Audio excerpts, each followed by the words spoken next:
We're back on Global Business Report. The Africa Investment Forum is live now in Abidjan, the Côte d'Ivoire financial capital for the 2022 AIF. Let's take a listen to the panel that is discussing the Africa Investment Forum Market Day 2022. Today is the first day. Let's listen in. There are some areas that we have put as priorities now, and quickly, this would be agro-processing. Agriculture employs 80% of our population. It contributes to 90% for currency exchange, contributes to 40% to the GDP. So agro-processing is very important, as it is to many countries. Mining is the new area that we are engaged in. I mean, we have not heard the last word of what Ethiopia has in terms of mining. We keep on discovering every single day. And this is an area that we want to push forward and really use properly. Tourism, because Ethiopia has a mixture of tourism opportunities, historical, cultural, now the conference tourism, and so on. And there is a huge potential both for domestic and foreign tourism as well. The IT, of course, in this digital area. And I would also mention manufacturing, because as many countries in Africa, we're producing our raw materials. Of course, infrastructure is of great importance. I would like to mention the rail, the link between Addis and Djibouti, and also the road, which has been lagging behind for quite so long between Ethiopia and Kenya. We want to boost trade in export. We have this experience of industrial parks that we are pushing forward. So far, the progress is promising. Actually, we have 13 public industrial parks and 7 private parks. We can have a totally private industrial parks as well, so within which we can process many of the activities that I have mentioned. So we want to make use of the vast mineral resources and diverse resources that we have, and that will be the priorities in the 10 years plan that we have. Thank you. Thank you very much, President Zewde. Agro-processing, mining, tourism, industrial parks, manufacturing. And I just want to say to our audience here, just as you heard, listen to President Zewde here, the success that the country has had in the area of wheat self-sufficiency has taken place all within a span of 4 years. In other words, whatever we set our minds to do, we can achieve in Africa. Thank you very much, Madam President. Thank you. Again, Vice President Kone, over to you. What are the key priority areas for Côte d'Ivoire? Merci beaucoup. Je crois que je l'ai dit tout.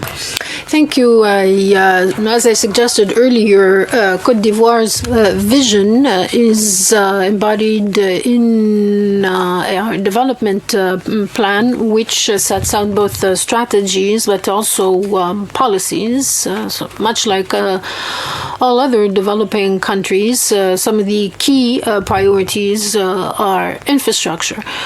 Infrastructure provide the foundation for economic development, which is absolutely necessary. One of the other priorities, and there are numerous, another priority relates to processing of our own outputs, so processing of goods for exports, but also for local consumption.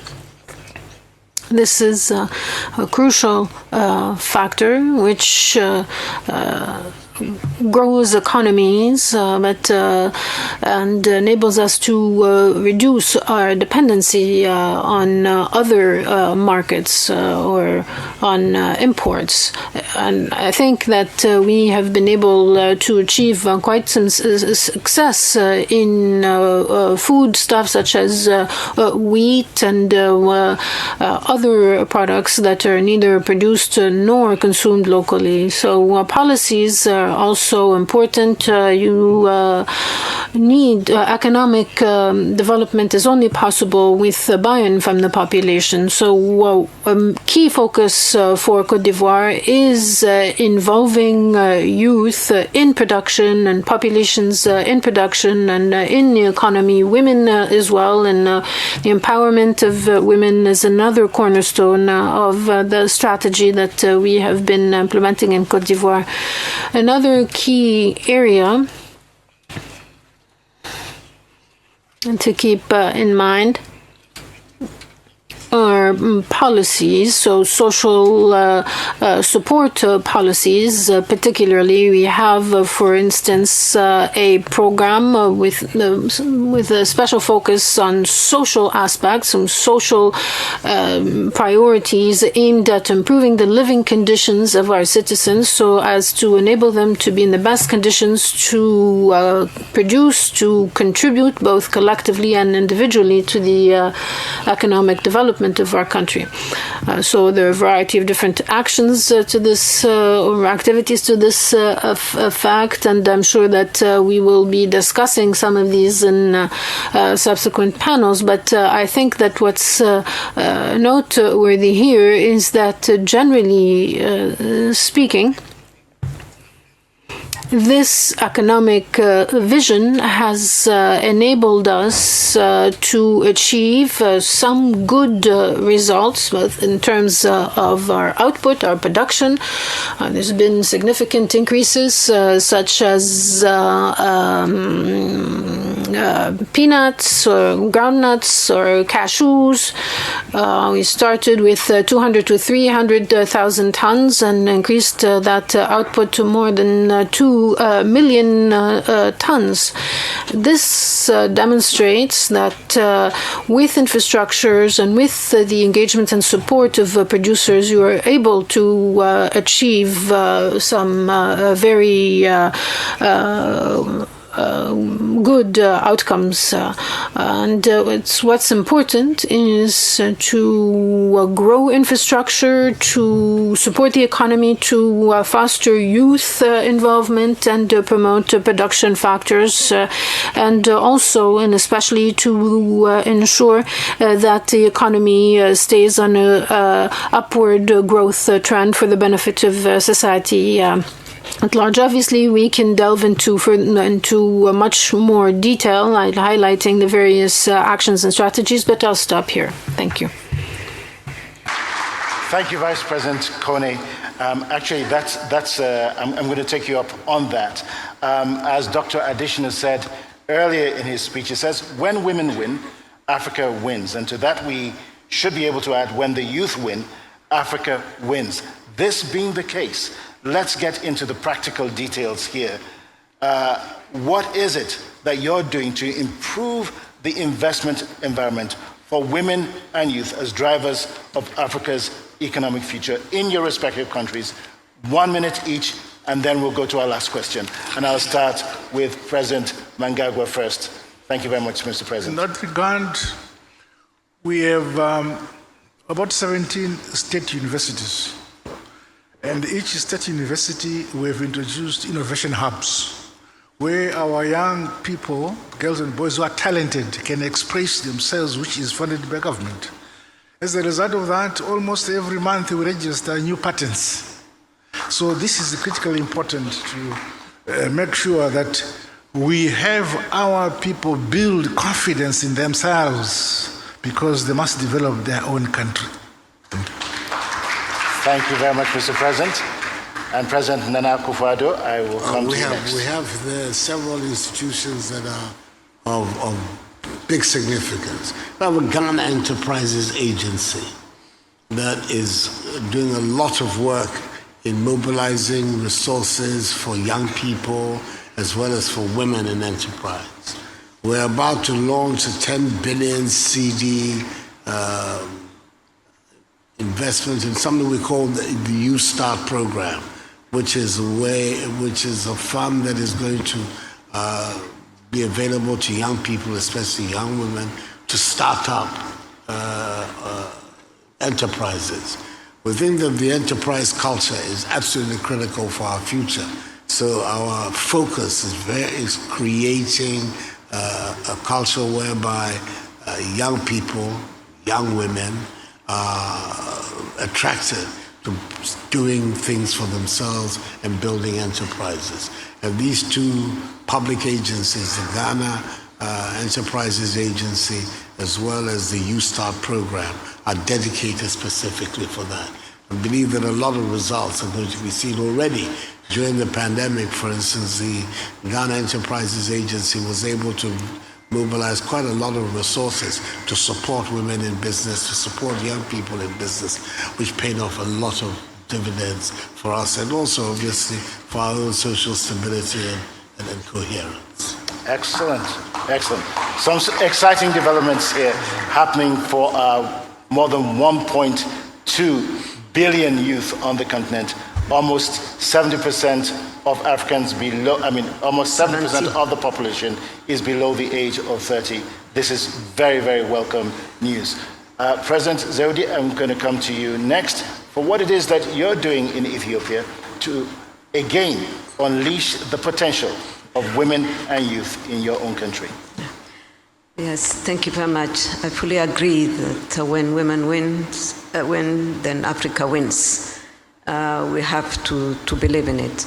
In Ethiopia, we have set the bar high because we have had 50% cabinet women, high positions held by women, and I'm one of the example of that, the product of that. So it's inspiring. We can't go back, but just moving to that direction. We're trying to make sure that the door of opportunity open to some of us would remain open to the others. And for this to happen, there is a lot that is being done at the level of universities in order to support women who come to the workforce, about to come to the workforce, in terms of training, mentorship, supporting them in their new ideas when they go to the workplace. Same applies to the youth.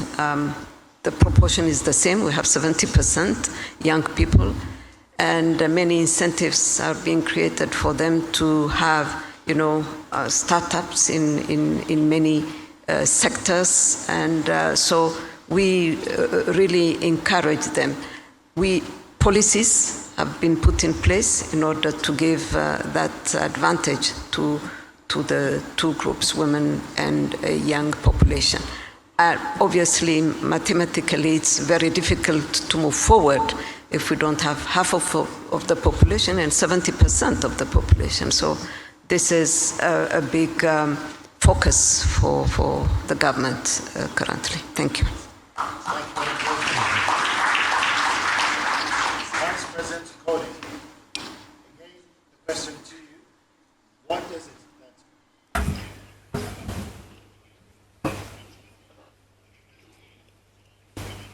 Why is it so low?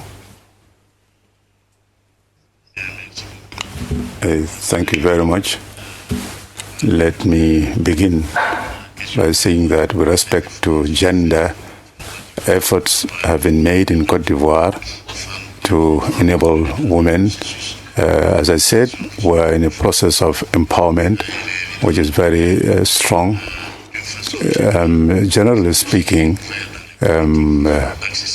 all our policies, we've made sure that access to positions is open to women, access to high levels of responsibility, access to training, access to bank loans, access to financing to develop income-generating activities. All these are embedded in our policies. For young people, I can go a bit further. The basis, the cornerstone, is training. It has a base on solid training. The number of universities has increased in Côte d'Ivoire. The number of training institutes has also increased in Côte d'Ivoire with the construction of a lot of schools, training institutes where young people are trained. The specificity lies in the fact that importance has been increasingly given to the quality of training and education, which has culminated in the establishment of excellent schools of excellence, where the best are sent to for specialized training, and this affords them the opportunity to access all levels of training globally. But that's not the only thing that has been done. It's entrepreneurship, because young people have to be helped to acquire entrepreneurial skills.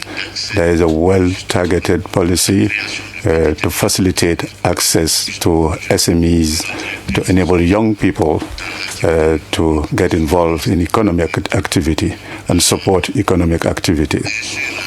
Of course, as you're aware, the results are being seen everywhere, and in the development plan of Cote d'Ivoire, there's an important section dedicated to training for young people and making sure young people are taken care of, the integration into economic activity, and then the second opportunity given to young people who have not been able to go very far in education. So it is vocational and technical training is offered.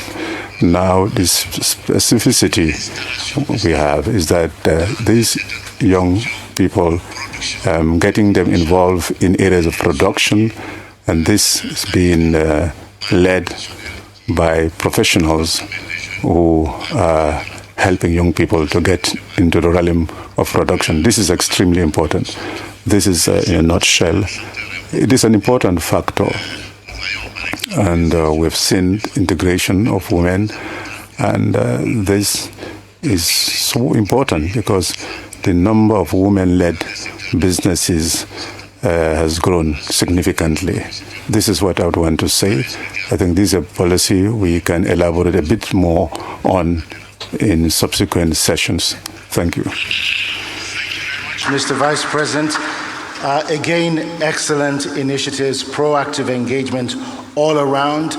Zimbabwe investment hubs and patents, Ghana, the Enterprises Agency, in Ethiopia, building human capacity through universities and other vocational institutions. Same for Cote d'Ivoire, as well as schools of excellence for the young and for women. Ladies and gentlemen, kindly give our panel a very, very warm round of applause in this regard. We're going to close the session right now, but I'm going to give Your Excellencies the opportunity as the chief investment officers of your country to speak to our audience, both in the auditorium and online, and do just one thing. What is the most important message you want them to take away from this forum today? Again, I'm going to start on the other end with Vice President Kone, and I'm going to make my way back here and end with President Akufo-Addo. Vice President Kone, what is the most important message? Again, 1 minute each. This is your elevator's pitch here. As we're all familiar with speed dating, we're going to do speed dating in terms of investment right now. What's the compelling case you're going to make for your country and for the investors here in the auditorium and online? Over to you, sir.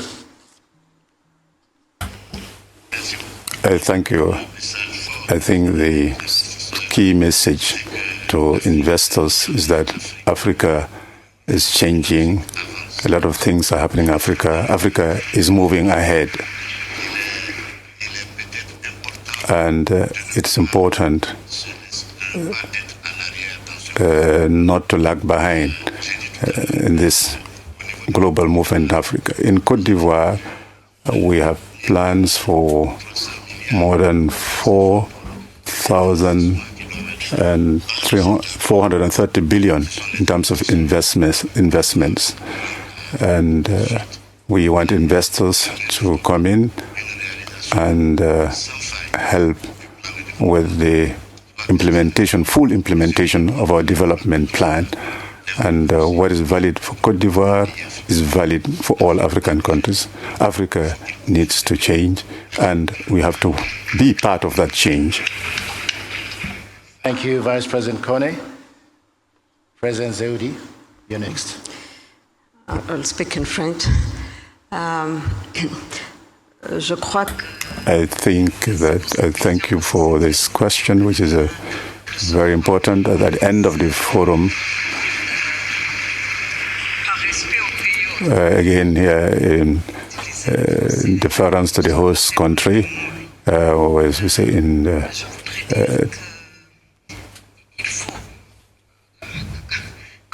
I think we need to change the perceptions on Africa, how we see Africa, Africa which is lagging behind, that image of Africa where there's hunger. That's a thing of the past. It's a continent that is changing, and we also need to participate in that movement. And we should also change the narratives around the continent and avoid this continent always being presented on the negative side and focusing always on what is not working well, whereas most things are working quite well. I think we need to change this paradox from a rich continent which has a lot of future, which has a lot of resources, endowed with a lot of resources, and yet with a poor population. The onus is on us to do so with the help of investors, national and international investors. The last point I want to repeat that there's always an opportunity amidst all the challenges. Peace and security can only be maintained if we also have investments and that we make progress in development. Thank you. Thank you very much, President Zeudi. And next, President Emerson Mnangagwa. Over to you, sir. Thank you very much. Those who want to make money, Zimbabwe is open for business. I like that. Secondly, Zimbabwe has undertaken comprehensive economic reforms to create an economic environment where global capital feels safe. Third, we have a labor force that is highly educated and it can adapt to any skills or technologies that can be introduced. Fourth, Zimbabwe is desirous to leapfrog its economic development to integrate with the rest of Africa in the march to develop and modernize and industrialize our continent. I thank you. Thank you very much, Mr. President.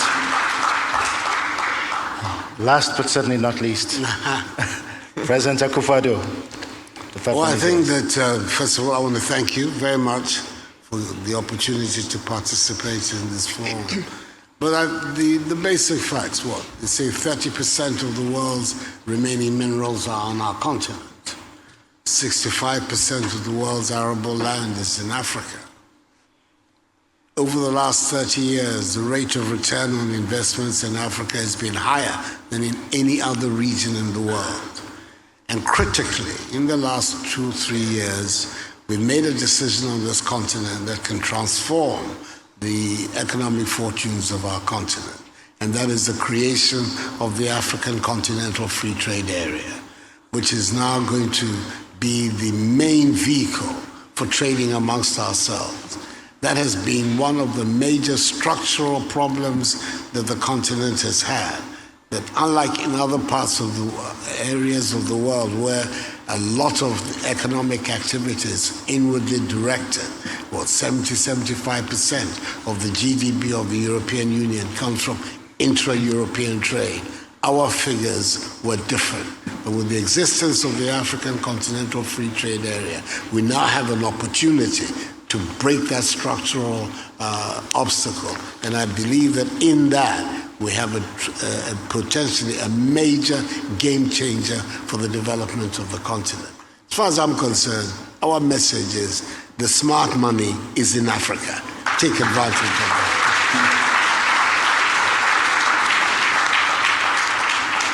Ladies and gentlemen, I really think we can do a whole lot better than that for our distinguished panelists. Again, in those final comments, we have a lot of loaded information here that we can unpack. First of all, that Africa is changing. We need to change those perceptions and the narrative, substitute negativity with a narrative of possibility and opportunity. As well, President Mnangagwa has thrown the gauntlet to your other colleagues here, saying Zimbabwe is open for business. I believe that our other presidents will say the same about their own countries also. And finally, with the final comment here, the smart money is on Africa, and the Africa Continental Free Trade Area will become the main vehicle for transforming Africa's fortunes. We're going to dig a little bit deeper into that in our next session. But once again, ladies and gentlemen, distinguished guests, kindly give a warm, warm round of applause to our distinguished panelists, His Excellency President Nana Akufo-Addo of Ghana, President Emmerson Mnangagwa of Zimbabwe, President Sahle-Work Zewde of Ethiopia, and Vice President Yumiko Kone. You've been watching the opening plenary of the Africa Investment Forum live from Abidjan, Côte d'Ivoire, under the theme Building Economic Resilience Through Sustainable Investments. This panel saw Zimbabwe's President Emmerson Mnangagwa, Ghanaian President Nana Akufo-Addo, President of Ethiopia Sahle-Work Zewde, and Vice President of the host nation Ivory Coast Yumiko Kone, spelling out some of their initiatives and programs to build their respective economies. We also saw the various leaders being given an opportunity to market their countries in a nutshell. And when asked to sell their countries, Zimbabwe president simply said, Zimbabwe is open for business. Those who want to make money are welcome. President Akufo-Addo said the smart money is on Africa and the Africa Free Trade Area, whilst President Zewde emphasized that the narrative about Africa needs to be changed. The forum will be taking place until the 4th of November, and it brings together leaders, sponsors, deal brokers, and deal makers.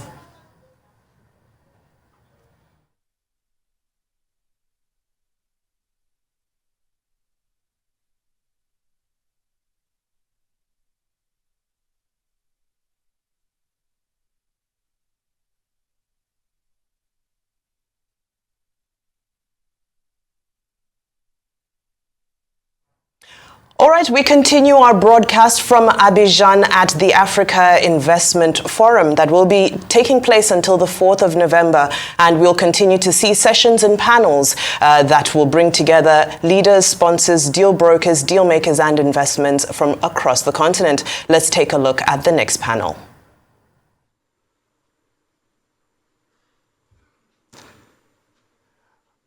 I know we're not approaching the lunch hour yet, so I think we also need a little bit more energy in the room this morning.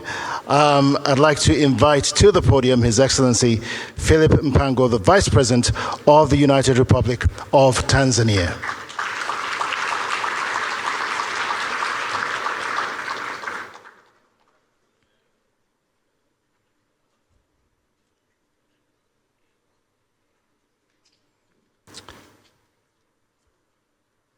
Thank you very much, Mr. Vice President.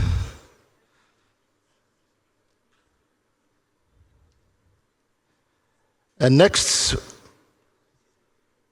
invited to the platform is His Excellency Ulysses Correa e Silva, the Prime Minister of Cabo Verde.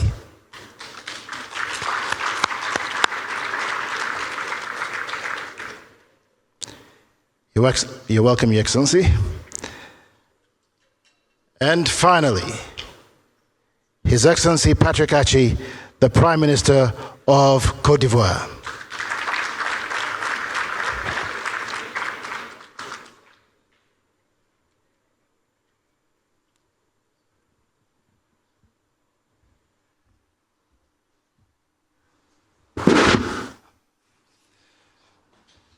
Your Excellencies, you're welcome to the platform on this occasion, and we've just heard quite a bit from the presence of Ghana, of Zimbabwe, Ethiopia, and Vice President Kone of Abidjan. So we're going to follow up from where we left off. Let's again take a deep dive and begin with the Africa Continental Free Trade Area.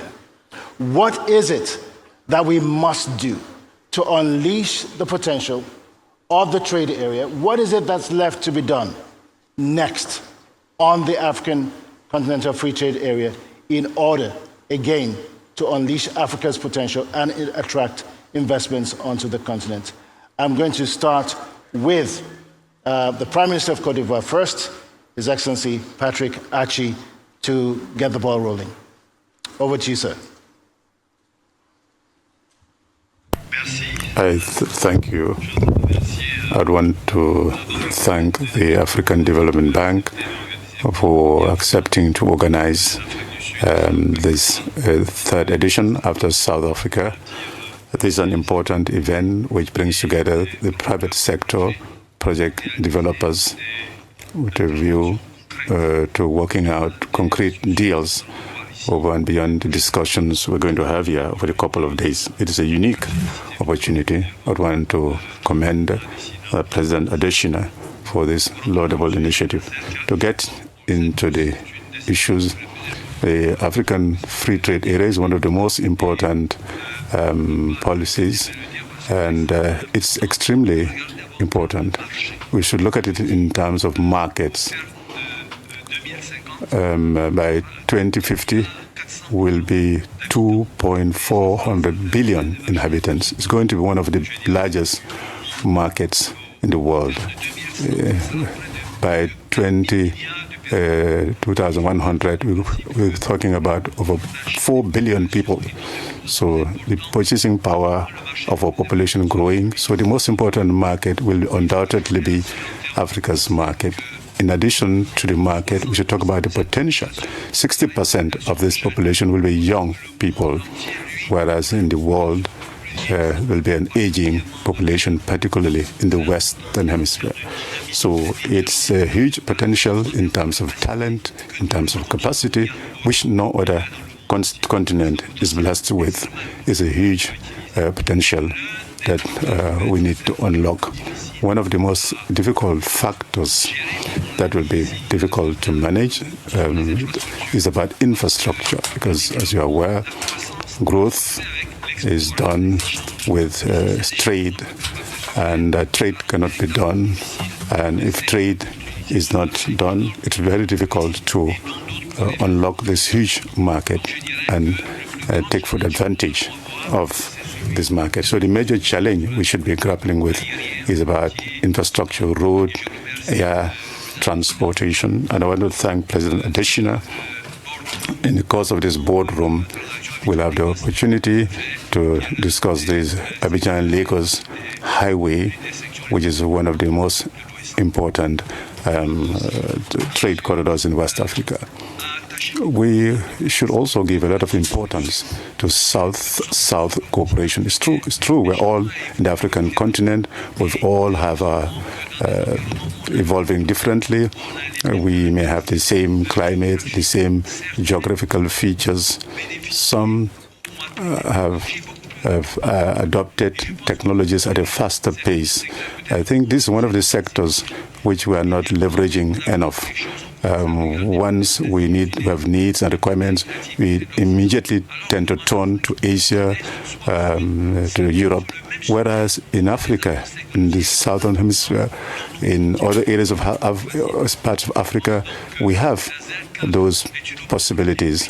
So the Africa Free Trade Area is a unique opportunity to lift these challenges, infrastructure challenges, education challenges relating to unlocking these huge resources, arable land, water, and having an environment which is peaceful.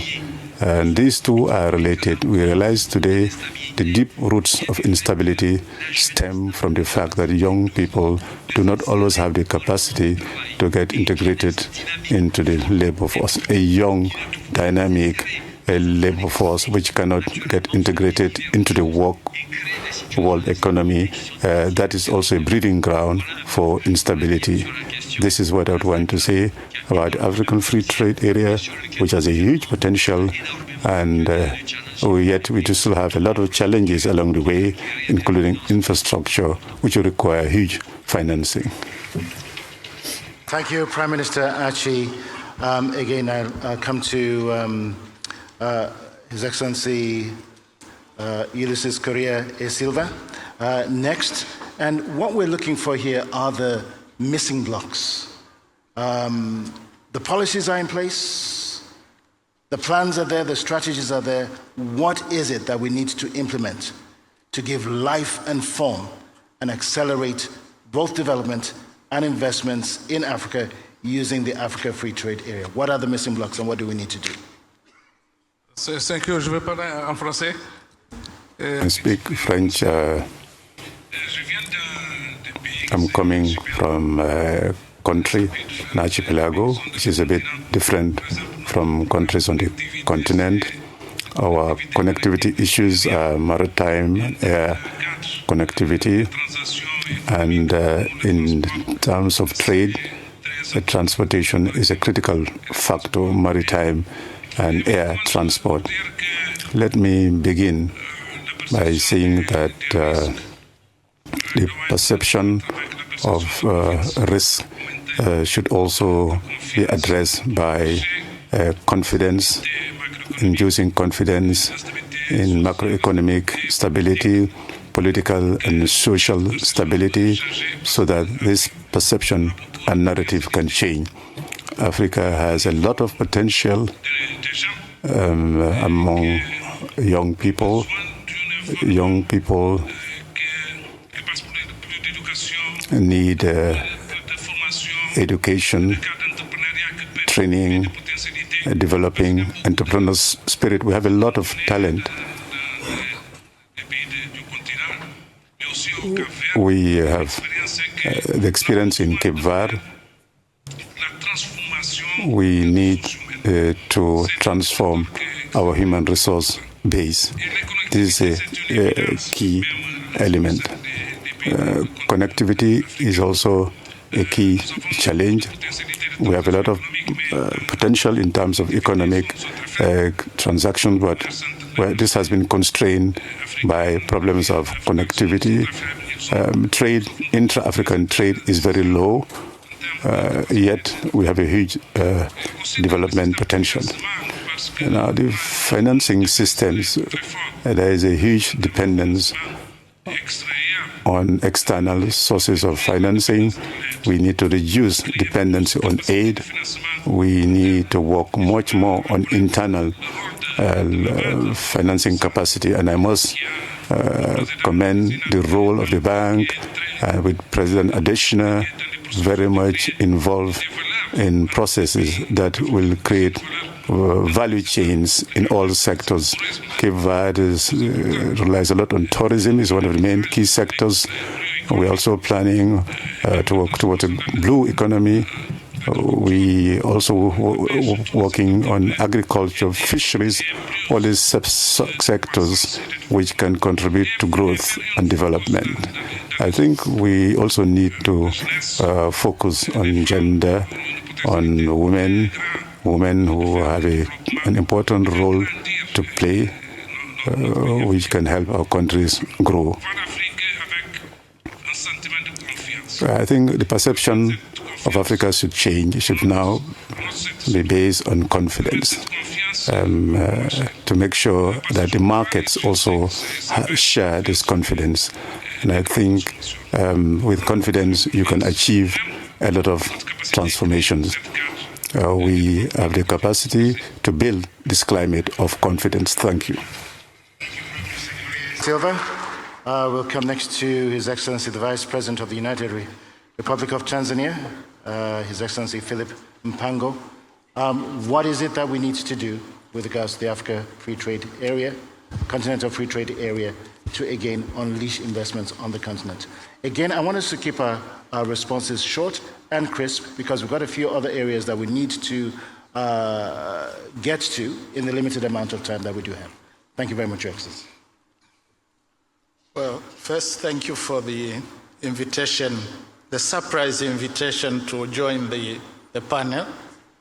But secondly, to really thank our hosts, the government of Cote d'Ivoire and the African Development Bank for arranging this very important meeting. I think three things. We need to get the Continental Free Trade Area making by taking action in three areas. One, to remove barriers to movement of people and goods now. We should stop talking. Second, I think we can do a lot as Africans to deal with the transport and power bottlenecks, which are critical for us to be able to trade better. So regional projects like the one we are embarking upon to construct a standard gauge railway all the way from the Indian Ocean into the Democratic Republic of the Congo through Burundi, I think for us is really critical to unlock trade in the Great Lakes region. And third, we have to deal with financial infrastructure so that we deal with currency convertibility and exchange and get the African Central Bank to work. Thank you. Thank you very much, Vice President Mpango. Again, last but not least, Her Excellency Mrs. Jewel Taylor, Vice President of Liberia, over to you. Thank you for this unique opportunity. I think as a female leader, I want to talk about creating more opportunities for women. There's an angle when people talk about financing for women-led businesses, you keep hearing microcredit. And I think that needs to change. It depends on what kind of business a female head of an organization wants. We shouldn't limit women to microcredit because it never helps us to actually grow and develop. The second aspect I'd like to raise is that governments across our continent need to really take the bull by the horn, reduce corruption, reduce the vices that make others not want to come and invest in our continent, and make it easy to trade. And thirdly, we need to change the way we do business. Here in the Ivory Coast, as it relates to the cocoa sector, they've decided that those who want to use cocoa or want to produce or manufacture cocoa must come to the continent. That is another way of bringing capacity to where we are, to increase the capacity of our people and ensure that our raw materials are actually used here on the continent, which gives much more value. And I think we need to protect the indigenous industries. Of course, we are part of World Trade and all of those organizations, but the West protected their indigenous organizations and industries. We need to find a way to do that for the African industries, so we encourage our people to develop what we have and to utilize our resources here on the continent. Thank you, Vice President. Again, excellent contributions here. An emphasis on infrastructure, reducing dependence on aid, stop talking and removing barriers, and developing financial infrastructure, as well as changing the emphasis on microcredit for women, and again, providing expanded opportunities for increased access to finance, as well as the way that we do business. Excellencies, Africa faces an existential crisis today. The 3 C's of climate change, of conflict in Russia,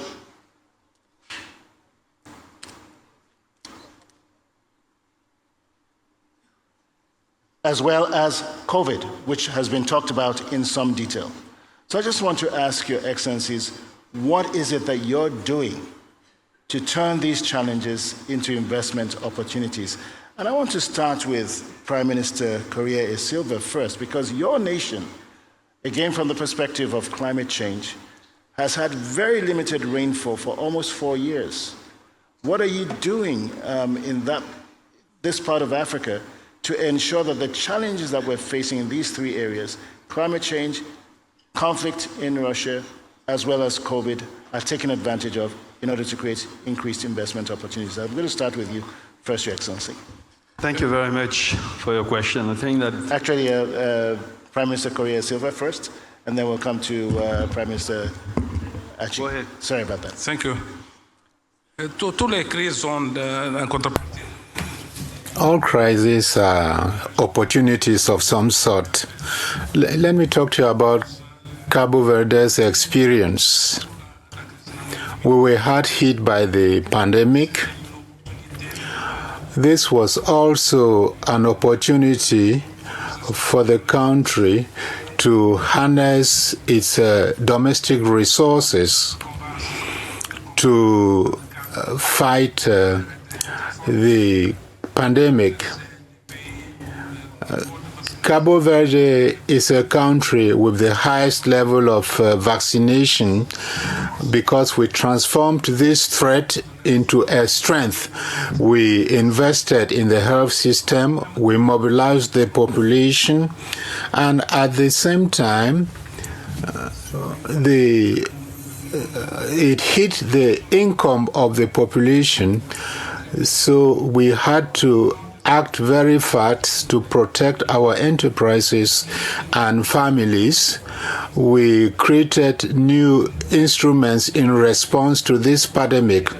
I have never seen the administration work so fast and hard to come up with laws and work so efficiently as I did during the pandemic. And also with the inflation resulting from the war in Ukraine, it is the same lessons we need to learn. We need to develop our capacity to respond. We need to be more resilient. And we noted that in Cape Verde and other countries on the continent, we have resources, For us is the issue of energy. We don't have mineral resources, but we need to transform the solar, the sunshine and the wind into energy. So for us, this is a big priority. Also, we look at the sea as a huge potential. We have more sea area than land area. And this is a huge potential for us to develop all the activities relating to fishing and transportation and have Cabo Verde as a maritime hub in Africa. And at the same time, reduce the level of food insecurity. It is the same thing in the area of human capacity. The more the economy is digital and does not depend on other resources, if you have very efficient telecommunications and you develop the skills, you can build on that to grow. These are experiences that can benefit everyone. And I want to conclude by saying that we need to bring about the conditions so that the talent, the human resources, the human capital, and the existing human resources can be transformed with more value added and reduce dependence on the external world. And we need to integrate the global economy because we need to export like everybody else, but with more value addition. I thank you. Prime Minister Correa Silva. Again, I do apologize, Prime Minister Achi, but I'm going to come back. I'm going to swing back to you. Again, it's your turn. The platform's yours. How are you taking advantage of these challenges in order to create opportunities here in Côte d'Ivoire? Je pense en ce qui concerne la Côte d'Ivoire. As far as Côte d'Ivoire is concerned, one of the key words we should use is processing our commodities. We are coming from a colonial economy where we produce essentially commodities which we exported for processing abroad. And as such, in our country, there was very low value addition. And as time went on, efforts were made. But there is one thing we need to bear in mind and always remember at fora like this one, which is that the economic world is not child's play. You need to understand that to succeed in economy is a constant battle. People will not let you do what you want because there are interests at stake. Each time you win, somebody is losing. We are in an environment where you need to put in all your energies. Today, we are the leading producer of cocoa worldwide. We are the leading producer of cashew nuts. We are the 4th global producer of rubber. We are the 1st global exporter of cola, and so on, and palm oil, and so on. So, and the 3rd African country to produce cotton in terms of cotton production. But in addition to these commodities, we do not have a second degree processing of more than 15% of our production. If you take cocoa, the value addition from the farm up to the warehouse is $44 billion. But the country that produces the farmers who work hardest do not earn more than 6 to 7% of this value. No matter the country in which you are, as long as you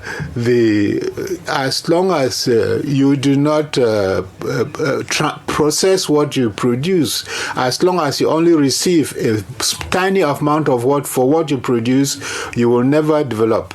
So, as you said, given the prevailing context, which is marked by external shocks and with very limited fiscal space, because we have a young population.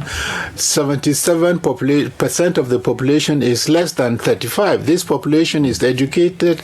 They need to fit into the labor world. You need to get them something to do, otherwise they become frustrated and become a risk. So for us, we need to find employment for these people, and it is through the private sector that this can be done, because the administration does not create jobs. Fora like this one are the opportunity to attract private investors to create jobs, to process these raw materials, to bring in the youth, and also generate income that will give the population better living conditions. Today, in our countries, the biggest social challenge we are facing is access to food, access to education, access to health, access to housing, access to employment. And as far as most of these accesses are concerned, they have to be funded by the state. And if you do not have resources generated by the private sector to allow us to do this, then we'll find ourselves in a difficult situation. With the prevailing crisis, because of energy issues, because of the lack of foodstuff that is imported, we are obliged to subsidize them. This further limits our fiscal space and makes things extremely difficult for us. Lastly, I will say that the only way of moving forward is to raise resources on the international market. But because of crisis, the interest rates are so high that the financial burden for the country has become unbearable. So we find ourselves in a situation where we need to meet the social needs of our people and at the same time grapple with the constraints to investment, so to have an ecosystem that attracts private investment. Thank you. Prime Minister Achi, we'll now go over to Vice President Philip Mpango for your intervention. Well, thank you for the opportunity once again. If I may start with the COVID pandemic, I think the key thing that we learned was basically that we need to build our resilience as Africans to meet pandemics whenever they arise. And for this matter, it is very important to team up as African countries, to trust our scientists, to develop local solutions to the various health challenges that we face in the continent. And for that, we'll have to continue scaling up investment in education, scaling up investment in health infrastructure, including, for example, the production of vaccines, which in Tanzania we are already doing as a result of the lessons we learned from COVID-19. With regard to conflict, again, I think this is a great opportunity for us to transform Africa into a granary, a food surplus region, given the ample land, good agricultural land that we have. And in our case, we have decided that we have and we can produce enough oil seeds, so we are investing in sunflower production, palm oil, in order to ensure that we do not import these unnecessarily from the rest of the world. With regard to climate change, for Tanzania, one, we realize that the biggest challenge is that we are still using firewood as energy for cooking. And therefore, apart from investing in afforestation in various parts of the country, the key thing is we have natural gas. And therefore, we are appealing for partners to come work with us, exploit the natural gas reserve, 57 million cubic feet of natural gas, so that we stop cutting down trees, and we can share this resource with neighboring countries. Thank you. Thank you very much, Vice President Mpango. We're going to come finally to Her Excellency Mrs. Jewel Taylor for your intervention, and then after that we're going to take one last question, and that's going to be a speed question, again giving you an opportunity to speak to our global investors in the audience. But before we get there, over to you, Your Excellency. Thank you. I want to start with conflict across our regions, especially here in West Africa. The conflicts that we're seeing emerge are purely political conflicts. And I think we need to change the way we do politics. In most African countries, it's winner take all. Someone wins the election, and those who get jobs are purely partisan people, or those who have supported the particular group.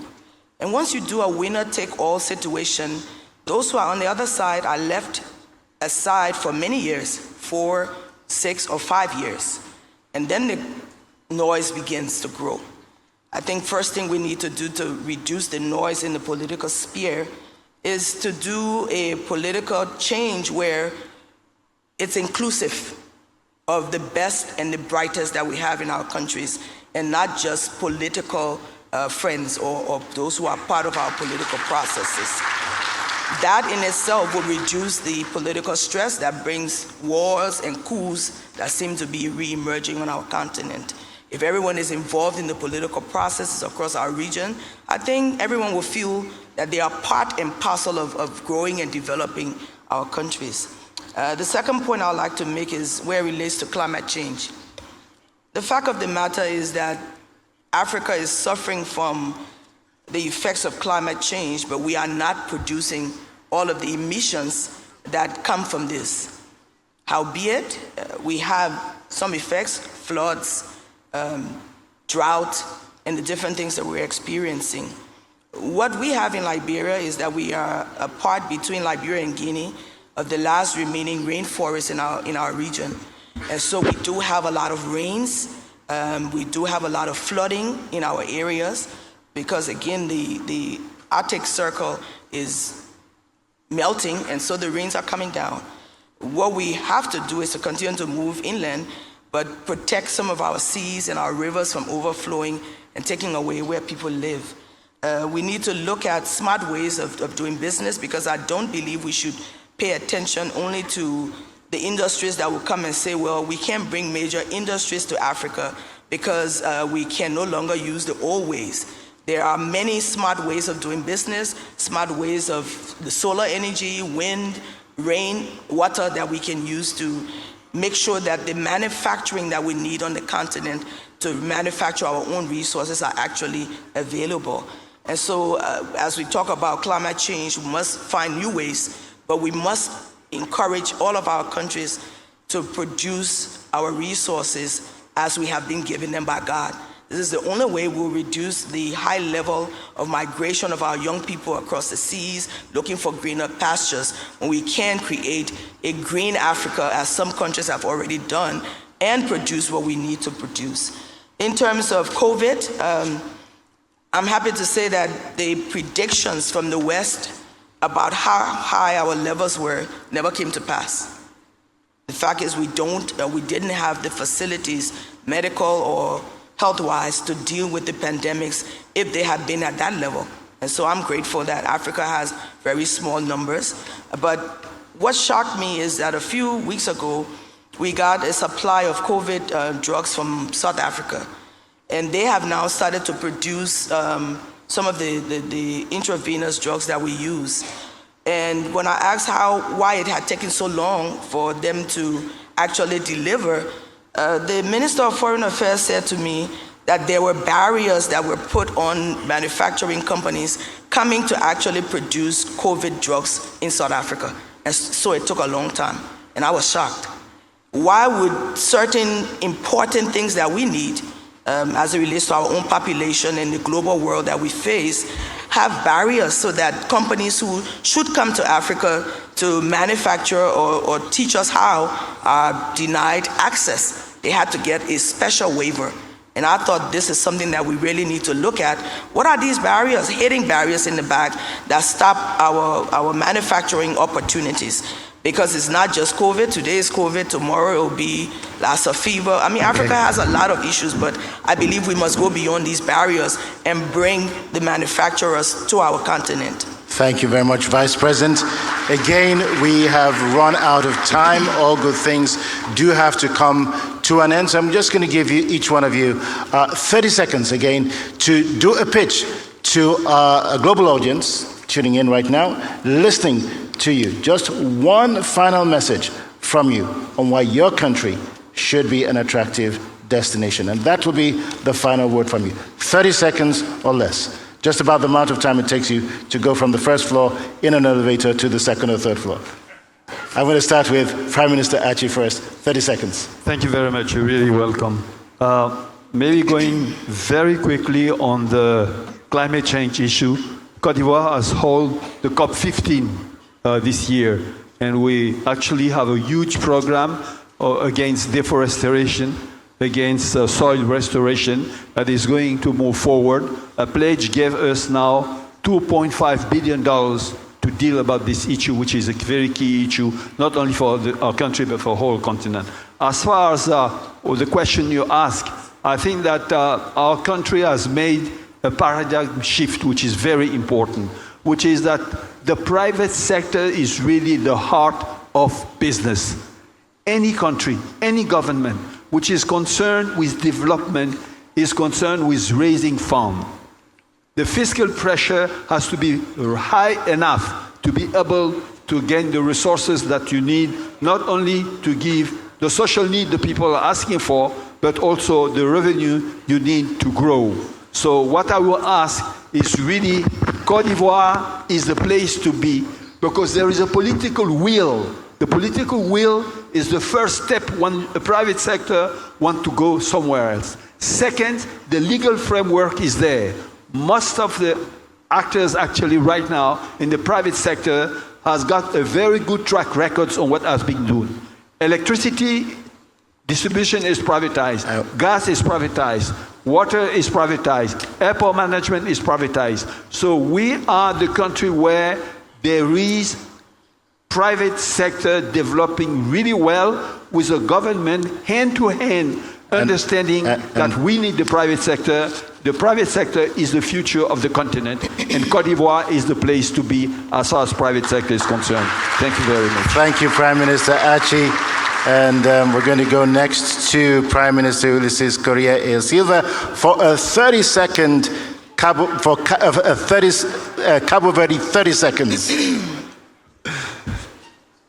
The reason to invest in Cabo Verde, we have stability, good governance, and open, business-friendly environment for the business, have a good location, and we have a government that invest a lot in create good incentives to attract investment in tourism, in digital economy, energy, all the sectors that the investors can do good business.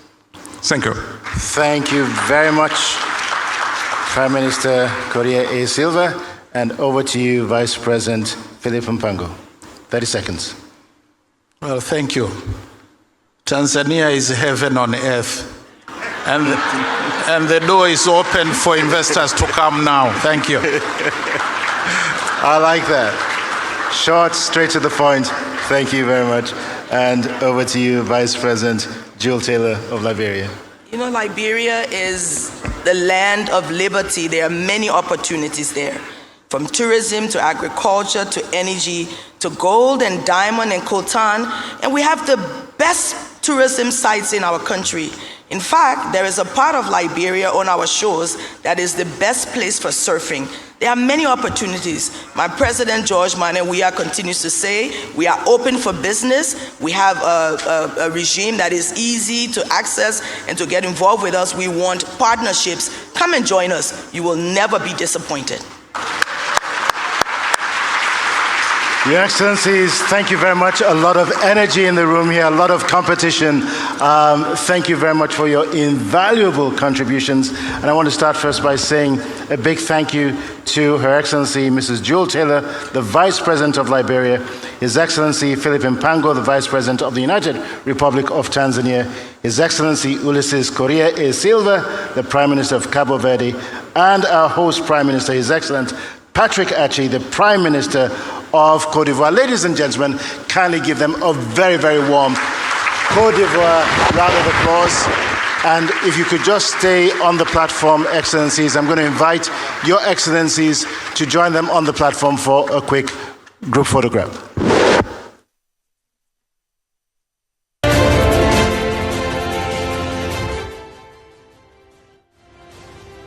All right, we've just concluded the Head of State's Representatives panel of the Africa Investment Forum live from Abidjan, Cote d'Ivoire, under the theme Building Economic Resilience Through Sustainable Investments. Now, the focus of this particular panel sought to unpack the Africa Free Trade Agreement, and present was Philip Mpango, Vice President of Tanzania, Patrick Achi, Prime Minister of Cote d'Ivoire, Ulysses Silva, Prime Minister of Cape Verde, and Jewel Taylor, who is the Vice President of Liberia.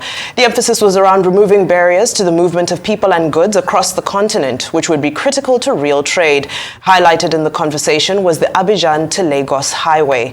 Vice President of Liberia, Jewel Taylor, highlighted the need for women to stop being relegated to microcredit in economic participation, and she also touched on protecting indigenous industries.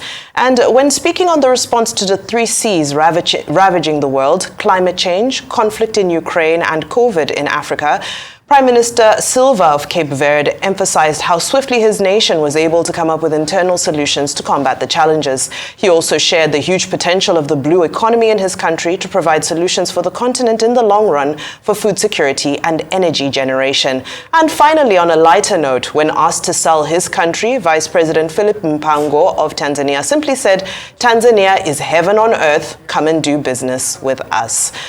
So we're currently just watching the head of states and the representatives of head of states gathered for a photo op.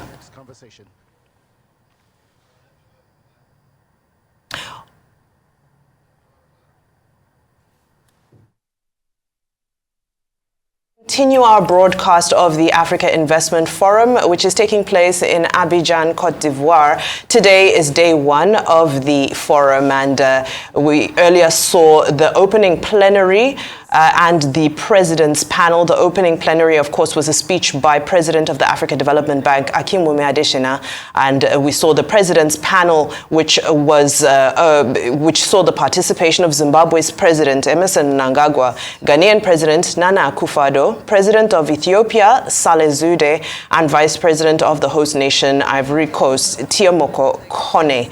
And we've also seen all of the represented nations being given an opportunity to market and and sell their countries. And the general sense is that African nations are ready to do business. African nations are ready to find solutions from within. And they're also ready to collaborate to bring down the barriers that are restricting the increase in trade with one another, which of course will lead down to the trickle-down benefit of boosting the various African economies.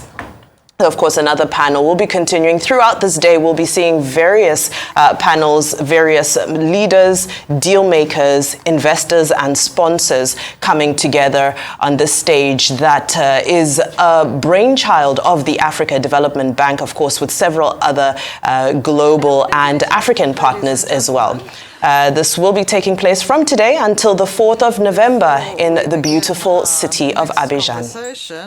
Let's hear a performance from the Georges Monbiot dance troupe. These are dancers from different regions of the African continent, and we will begin our panel right after the performance. Thank you.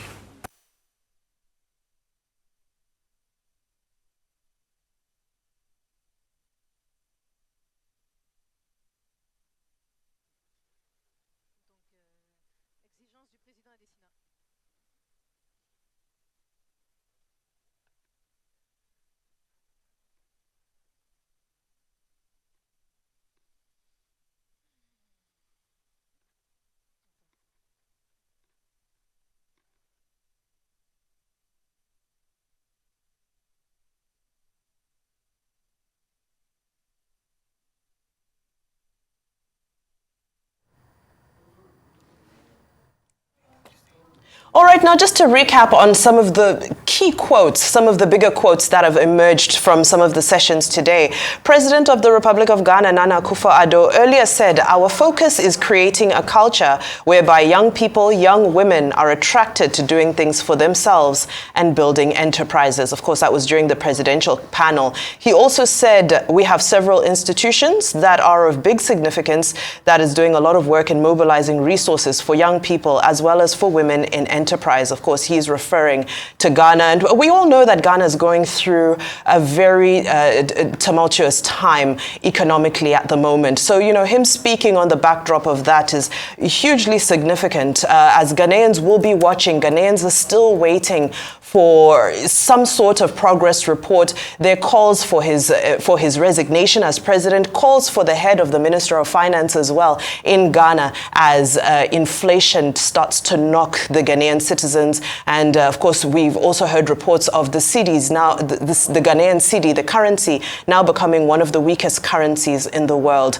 So interesting to hear and to see an optimistic and a jolly, shall I say, President Nana Akufo-Addo at this forum. Earlier on, when I was listening to our colleague Boston Omofaye, he hinted that Nigeria was not represented there, which I think is rather significant. This is a very important forum. And Nigeria is not represented by government. However, Tunde Folawiyo is there as an investor and as a key deal broker. So I think it is also important for us to highlight the fact that business leaders from Nigeria are present. Yes, but at the same time, we have presidents that actually showed up from Ghana and, you know, the likes. So I understand, of course, our president is in London for medical reasons, and his vice is also going about other duties. But I think it would have been great to at least made an appearance. But of course, there's still other sessions, and perhaps they'll make a show today or tomorrow or the day after. But we'll see that.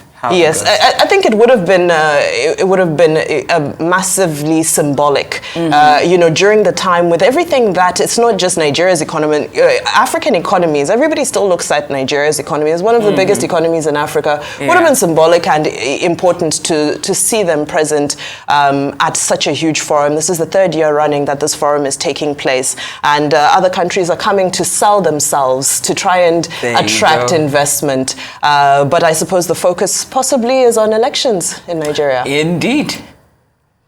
All right. Well, another key talking point was by President Emmerson Mnangagwa of Zimbabwe, who said development of a country should not be determined from outside and that African countries need to integrate as Africa has abundant resources. Conversation that we've been hearing over and over again. But it seems, I don't know what's happening with African countries, Cynthia, because we're struggling to do business with one another. I mean, it's impossible for, for people from African countries to even apply for visas. Indeed. To countries. Recently we saw the visa ban, not the visa ban, but the introduction of visas for Nigerians going into Ethiopia, for example, at a time where we're supposed to be seeing visa restrictions, visa regulations being reduced. Everybody is talking about the Africa Free Trade Agreement, but still nothing, still no progress. Absolutely nothing. So that it becomes a bit worrying, and these forums end up looking like a bit of a talk shop where we're always saying that, Africans need to collaborate, we need to integrate. But what's really happening with our various ministries of foreign affairs, home affairs, and why can't we allow Africans to move freely between African countries? That's a solid question, and I hope we get to see answers, in the course of this forum. And, of course, it goes on from today up until the 4th of November. And tomorrow, a press conference will gather the heads of 8 Africa Investment Forum founding partners. And the heads are African Development Bank President Akinwumi Adesina, Africa 50 Chief Executive Officer, that's Alan Ibobise, Africa Finance Corporation President and Chief Executive Officer, Samaila Zubairu, Africa's Export-Import Bank President Benedict Orama, Development Bank of Southern Africa Chief Executive Officer Patrick Lamini, European Investment Bank President Werner Hoyer, Islamic Development Bank Group Chairman and President Mohammed Al Jasser, and Trade and Development Bank President Emeritus and Group Managing Director Admasu Tedesse. So I think tomorrow promises to be pretty interesting. I look forward to seeing how that bit plays out. Absolutely. And earlier in the day, we saw the president of the Africa Development Bank. That's some Nigerian representation, Akinwumi Adesina. And one of the key things he said, which is a major takeaway, is that the future of Africa lies in investment and not aid. He said Africa beyond aid is an Africa driven by investment. And, this is coming at a time where, of course, referencing back to Ghana, we see what over-borrowing has done to that economy. We look at the Nigerian economy, we see the situation that we find ourselves in because of debt. And this is not necessarily, debt and aid, of course, are not the same thing. But, in the broader prospect of things, one has to equate them to one another, because you can compare, borrowing, to aid in that we're not doing the things that need to be done, improving the ease of doing business, becoming attractive, respecting the rule of law and so forth, the things that attract international investors to come and make huge investments that turn economies around. So very, very profound statement by the president of the Africa Development Bank, which is that the future of Africa lies in investment and not in aid. Indeed, and one other challenge that this Africa Investment Forum is working to overcome is that perception that investing in Africa is risky. That working with partners like United States Trade and Development Agency, the Africa Investment Forum is preparing projects in its pipeline, getting them ready for investment. I think that's so crucial, to get rid of that school of thought that might say that having business or investing in the continent is risky, and I hope that that's addressed in due course